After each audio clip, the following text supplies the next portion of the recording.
In just a few hours, the International Executive Council will be meeting in the chambers just behind me. We will be gathering to pray, to seek the face of God, to dialogue, and to make decisions on how we as a movement can communicate the full gospel of Jesus Christ in the spirit and power of Pentecost.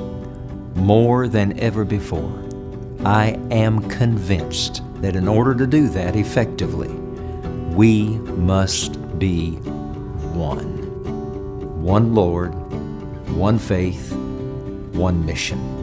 Only a united church will reach a divided world. Only a united church will be able to stand against the onslaught of darkness. Only a united church will be able to capture the hopes and dreams of a whole new generation. Only a united church will be able to see the passion of youth intersect with the mission of God. Only a united church will be able to see God's power and God's glory.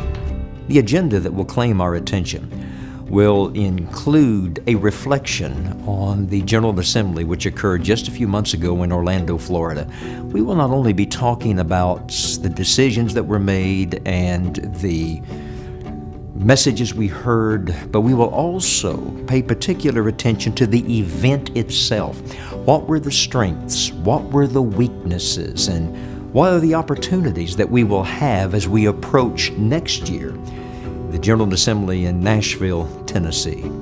Also on the agenda, we will begin to review credentialing, and we will talk at length about how we can freshly empower pastors who feel this apostolic calling to plant multi-site churches. We will also hear from our Budget Review Committee. This council is especially determined to see that our budget at the international offices properly reflects our core values as a movement. We will also hear a report from Bob Moore, and he will remind us of the good things that are happening in ministering to U.S. military personnel at home and also abroad.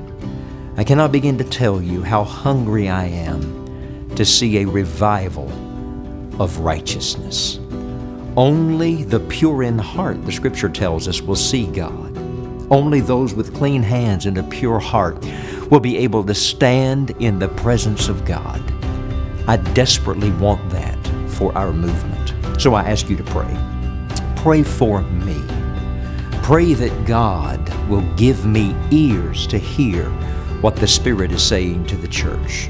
Pray that God will give me eyes to see the opportunities that are before us. Please pray that God will release into my life not just the gift of administration, which is a spiritual gift, but that God will release into my life gifts for apostolic leadership in these last days. I long to faithfully fulfill the trust that you have placed in me as a shepherd of shepherds and as a pastor of pastors.